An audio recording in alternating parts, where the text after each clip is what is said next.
On March 21st, 1960, thousands of men, women and children gathered on the streets of Sharpeville in South Africa. They were protesting against the draconian pass laws imposed on them by the apartheid system. By the end of that day, 69 people had died. This week, Africa Today is joined by former African National Congress MP Andrew Feinstein and other commentators to reflect on life in South Africa 50 years after Sharpeville. How is the ANC handling the reins of power? Why have there been so many recent protests about lack of service delivery? Africa Today is asking, is South Africa fulfilling the promise of freedom? There were violent scenes and protests on the day South Africa marked 50 years since the Sharpeville massacre. The protesters claimed promises made for freedom and that the ANC government had not been fulfilled. Actually, the service delivery in this place is not really good at all. We can't live in these shelters. They are right next to the tar road, and the gas heating inside the shelter is not safe. And then there are the toilets. They are the worst. On 21st March 1960, about 69 people were killed and several injured when police fired on thousands of unarmed protesters in Sharpeville. The shooting started. All what we could see, we saw people falling down. It was like a storm when people were shot, bullets getting into the body of the people, tearing actually the trousers and the clothes of people. And then it was taken in section. They would shoot one person first, and then I think the command would say, then to the other person. Many South Africans living in Sharpeville now feel betrayed and neglected after the sacrifices that led to freedom. Africa Today asks, is South Africa fulfilling the promise of freedom?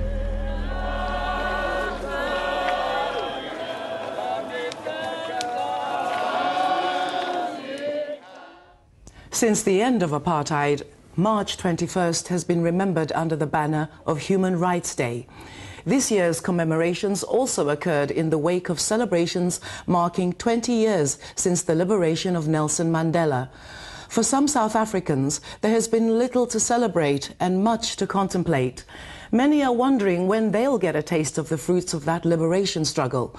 Here with me to discuss South Africa 50 years after Sharpeville are Andrew Feinstein, a former ANC MP and author, and Leslie Maruziva, the chairman of the Zimbabwe Growth Group here in London. And on the phone, we're delighted to welcome from Johannesburg in South Africa, Maureen Mnisi, the chairperson of the Landless People's Movement.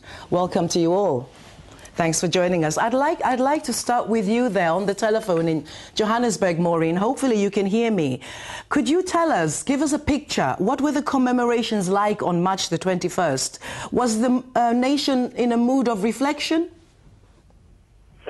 Yeah, actually the 21st of March, I believe that it's a Human Rights Day, which everyone is supposed to enjoy that day and remember the history of South Africa. If maybe we can just remember the people who are coming from from the apartheid regime for 48 years when the National Party took it over, and after 1994, we believe that after we voted in 1994. We believe that there is a change that is going to happen in South Africa, and we believe that maybe people will be getting freedom. And of course, I must say that there is a light that we see, the freedom of speech right now. I have the freedom of speech that I can talk anything that hurts me, But I must say again that. The ANC, which is the organization that we believe that is going to be responsible for the life of the poor. It's not the same the ANC that we know and the ANC that we voted in 1994 with the belief that is going to change the life of the poor. Okay. When we talk about Maureen, let me interrupt you there briefly to bring in other participants in the discussion. We do have an ANC member here in Andrew Feinstein. Andrew, I mean, how do you feel when you hear Maureen talking about having a sense of disappointment in terms of what the ANC has managed to fulfill compared to what it promised? I think that Maureen is quite right.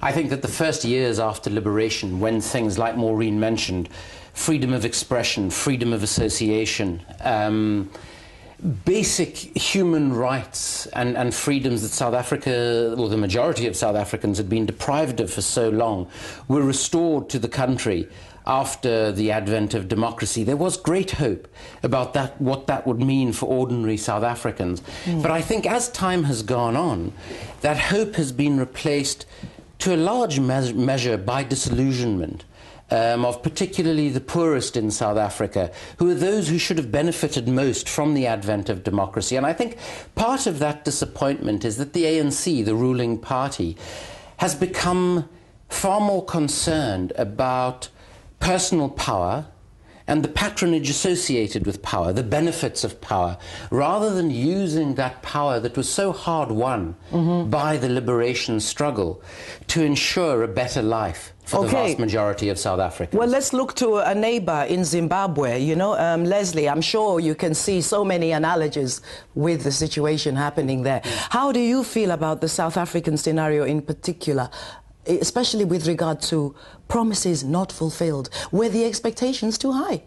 Absolutely. It's very difficult for the ANC. How do you manage expectations after many years of apartheid? Everybody's excited. We saw it in Zimbabwe in 1980. We all got excited about Robert Mugabe coming into power.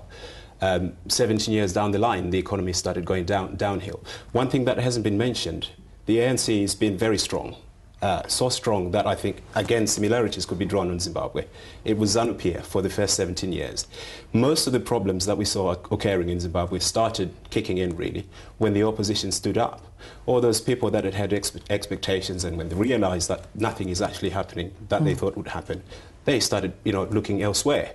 And that's when the opposition came in Zimbabwe. And the biggest thing that concerns me about South Africa is that the majority of the issues that Maureen has talked about, and I think Andrew's mentioned as well, none of those are actually being addressed at the moment. There is an almost sort of placid approach to life in South Africa without really looking at some of the fundamental issues, land being one of those. Until South Africa gets to a point where the poor people in South Africa feel that some of their concerns that they were fighting for during the apartheid era have been addressed, I'm afraid, it remains to be seen. I think South Africa is sitting on a time bomb. Okay.